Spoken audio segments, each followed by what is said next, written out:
జరగని వింతేమి కాదే ఇది. పరిమళం వెంట పయనించే పరుగు తడబాటు పడుతోంది.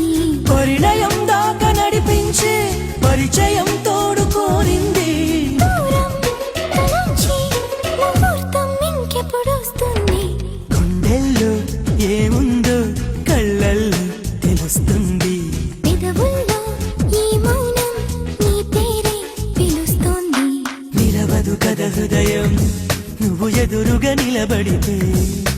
కదలదు కథ సమయం నీ అలికిడి వినకుంటే. కలవరమో తొలివరమో తెలియని తరుణమిది.